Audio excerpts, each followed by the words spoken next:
Assalamualaikum warahmatullahi wabarakatuh, sahabat muslim channel yang berbahagia.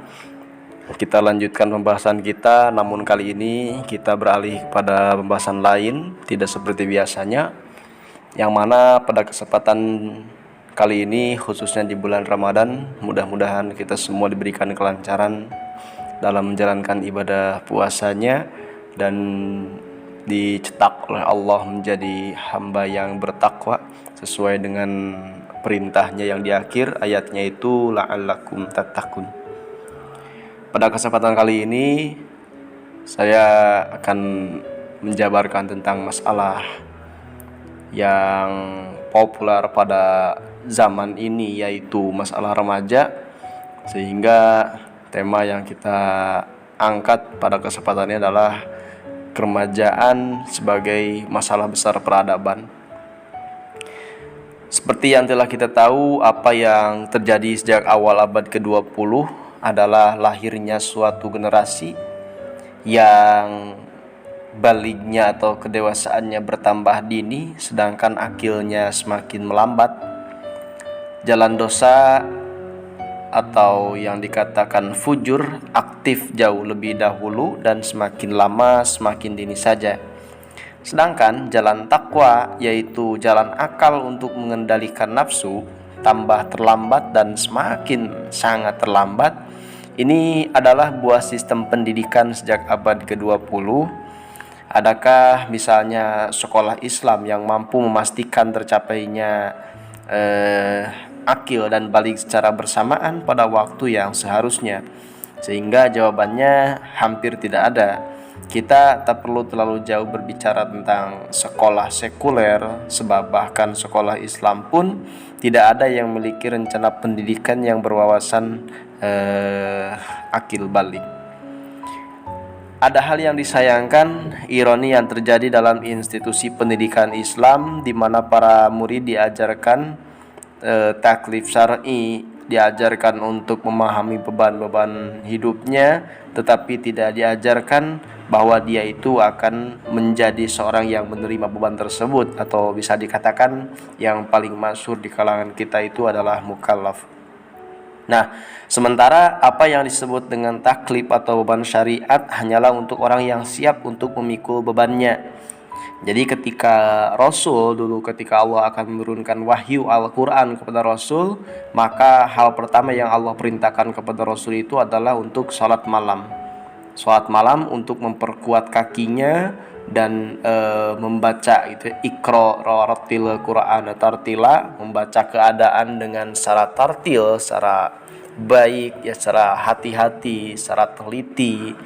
Nah, karena Al-Quran itu wahyu, yang mana wahyu itu sangat berat sekali, dan apabila tidak ada pijakan yang kuat untuk menerima wahyu itu, maka tidak akan kuat. Terlebih wahyu Allah itu melalui Rasul yang paling masyhur itu melalui ubun-ubun, itu kepala, dan itu sangat berat.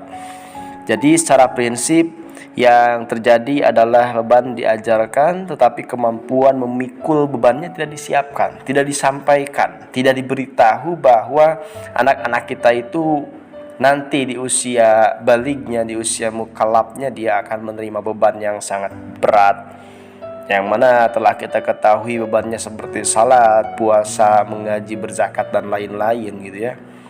Bahkan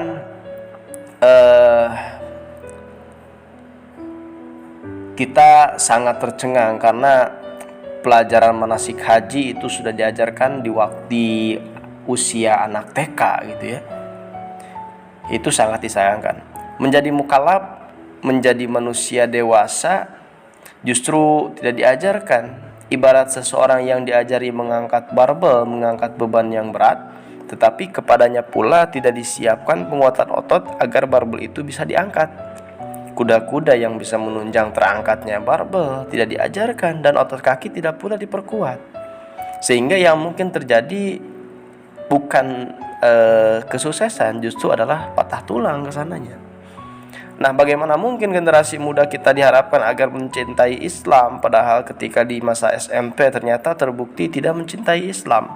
Sementara dulu ketika SD dia dikenal rajin sholat, rajin zakat, rajin sedekah, rajin puasa, rajin mengaji. Tapi ketika menginjak usia SMP, jangankan mengaji, diperintahkan sholat maghrib pun saja sulit sekali, gitu ya.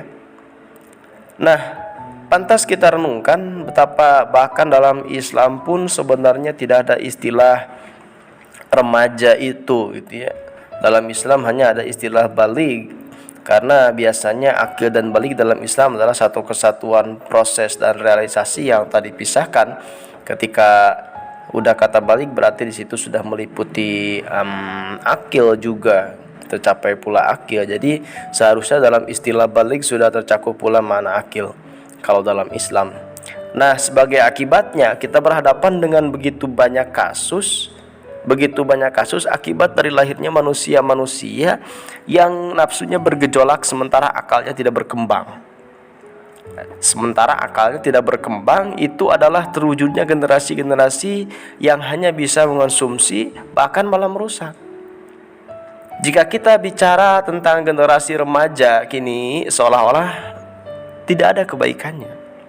Hampir ya, mayoritas kalau kita berbicara remaja tidak ada kebaikan. Padahal kalau kita melihat kembali kisah remaja di masa lalu, kita akan menikmati suatu gambaran yang indah sekali. Kalau kita bicara tentang generasi remaja modern, kita tidak akan lepas dari percakapan tentang narkoba, tawuran, geng motor, seks bebas, dan sebagainya. Nah, masalah-masalah seperti ini muncul sebagai ciri khas perilaku remaja saat ini. Bahkan termasuk pula penyimpangan seks dan penyimpangan seks yang mengeksploitasi anak-anak gitu. Nah, bahkan dalam dinamika dunia internasional, kaum ini sedang berjuang untuk mendapatkan legalitas di berbagai negara. Ya. Maka mereka tidak mau disebut dengan pedofilia, tapi pakainya pedoseksual. Dengan istilah ini mereka mencoba membangun citra normal dari penyimpangan seksual mereka. Makanya sekarang ada istilah LGBTP, yaitu asosiasi LGBT yang ditambah dengan P, yaitu pedoseksual. Nah, akibat dari cepatnya balik ini, ini ada anak-anak yang baru berumur 7 tahun tapi lingkar matanya sudah mulai terkesan dewasa, kulitnya sudah mulai menumbuhkan kolagen. Ya, kolagen ini yang membuat kulit perempuan jadi tampak menggoda kepada lawan jenis. Banyak di anak perempuan di usia SD, kulitnya itu sudah pada glowing, sudah pada wangi, gitu ya. Berbeda kalau di zaman dulu kita sekarang memang di usia SMP pun kulitnya masih belum seperti itu. Nah, maka sekarang ada anak umur 6 tahun yang kulit sudah tumbuh kolagen. Seingat saya dahulu bahkan di usia SMP saja kulit anak-anak perempuan masih busik. Ya. Fakta percepatan kematangan fisik ini kemudian bertemu dengan eksistensi penjahat seksual. Ini adalah akibat tercapainya balik yang terlalu cepat. Kasus macam anak-anak pengunjung rental PlayStation yang dicabuli di Bukit Tinggi adalah itu diantara akibatnya. Nah, teman-teman, jadi bagaimana cara kita menumbuhkan generasi kita, anak-anak kita itu agar proses dewasa mental dan dewasa usianya itu memang bersamaan gitu, bersamaan pendidikannya.